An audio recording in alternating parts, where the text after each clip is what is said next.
আপোনালোকে জানে যে হিমন্ত বিশ্ব শৰ্মাই 17 জুলাই তাৰিখে ঝাৰখণ্ডৰ ৰাঁচী তেওঁ যিটো বক্তব্য দিছিল বুলি ভাৰতবৰ্ষতে এই বক্তব্যটো তোলপাৰ লগাইছে। আমি তৃণমূল কংগ্ৰেছে যোৱাকালি আমি প্ৰেছ বিজ্ঞপ্তি যোগে এটা তাৎক্ষণিক প্ৰতিক্ৰিয়া প্ৰকাশ কৰিছোঁ, কিন্তু আজি আমি বিস্তৃতভাৱে এটা এই বিষয়ত প্ৰতিক্ৰিয়া প্ৰকাশ কৰিব খুজিছোঁ যে তেওঁ সেই কথাটো অসমত যে দুটা কথা কৈছে। নাম্বাৰ 1 কৈছে অসমত মুছলিম পপুলেশ্যন 2024 40%লৈ বৃদ্ধি পাইছে।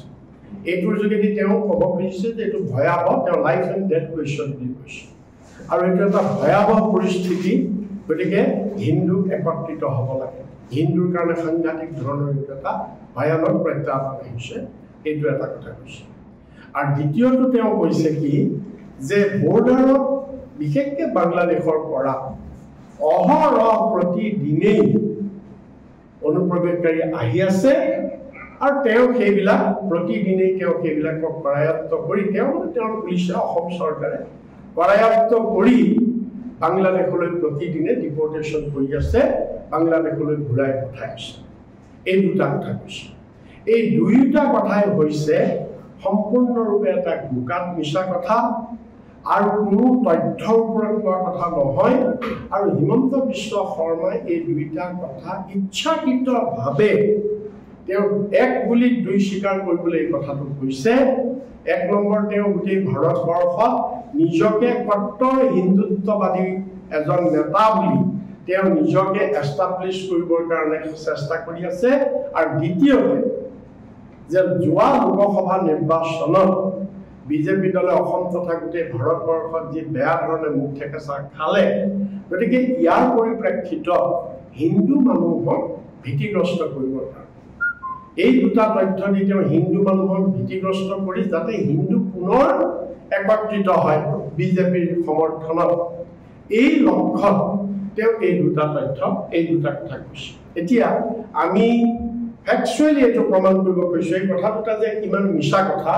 যে নাম্বাৰ ওৱান কথাটো হৈছে তেওঁ কৈছিলে 1951ত অসমত মুছলমানৰ পাৰ্চেণ্টেজ আছিল 12% বুলি তেওঁ কৈছে, 12%, আৰু এতিয়া আহি 40% হৈছে। এইটো সাংঘাতিক এলাৰ্ম, এইটো ভুল, তেওঁ ভুল তথ্য কৈছে। সেন্সাস ৰিপৰ্ট কোনেও নুই কৰিব নোৱাৰে। 1951ৰ সেন্সাস ৰিপৰ্ট মতে অসমত তেতিয়াই মুছলিম পপুলেশ্যন আছিল 24.68%, অৰ্থাৎ মোটামুটি 25%, কিন্তু একচুৱেল হ'ল 24.68% মুছলিম পপুলেশ্যন 1951ৰ সেন্সাস ৰিপৰ্ট মতে আছে। আৰু সেইখিনি মুছলিম বিশেষকৈ দেশ বিভাজনৰ পিছত অহা আৰু যিখিনি আহোম ৰজাৰ ৰাজত্বৰ আগৰ পৰা যিখিনি আমাৰ ইয়াত মুছলিম আছে, আজান ফকীৰৰ পৰা ধৰি সেই তেতিয়াই যিখিনি আমাৰ খিলঞ্জীয়া মুছলমান সেই। গতিকে তেওঁ এইটো এটা ভুল তথ্য দিছে, নাম্বাৰ 1। নাম্বাৰ 2 কথাটো হৈছে কি যে তেওঁ 2000 কিহৰ ভিত্তিত তেওঁ ক'লে, তেওঁ 2024ত মুছলিম পপুলেশ্যন অসমত 40% বৃদ্ধি পাইছে, কিহৰ ভিত্তিত ক'লে হিমন্ত বিশ্ব শৰ্মাই ক'ব পাৰিবনে? আমি শ্বেত পেপাৰ সেইকাৰণে দাবী কৰিছোঁ কি বেচিছত ক'লে, কাৰণ সেন্সাস ৰিপৰ্টৰ বেচিছত ক'ব লাগিব।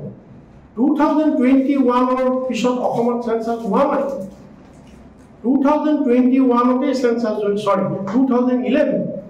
2011ৰ পিছত অসমত সেন্সাস হোৱাই নাই। অসমত সেন্সাস হ'ব লাগিছিলে 2021ত, 2021ত সেন্সাস নহ'লে, কোভিডৰ কাৰণে বা যি কাৰণতে নহ'লে। গতিকে তেওঁ কি ভিত্তিত কৰে? আৰু 2011ৰ যিটো সেন্সাস ৰিপৰ্ট, 2011ৰ সেন্সাস ৰিপৰ্টটোতো আৰু মই মিছাকৈ ক'ব নোৱাৰোঁ, ৱেবছাইটত আছে, আপোনালোকে এতিয়াই চাই ল'ব পাৰিব। 2011ৰ সেন্সাস ৰিপৰ্টত অসমত মুছলমানৰ জনসংখ্যা তেতিয়া হৈছিলে 34.22%। 2011 মানে প্ৰথমতে 1951ত আছিলে 24.68%, আৰু 2011 সেন্সাস ৰিপৰ্ট মতে বাঢ়িবই পপুলেশ্যন বাঢ়িবই আচ্ছা গতিকে মুছলমানৰ জনসংখ্যা পাৰ্চেন্টেজ হৈছে 34.22%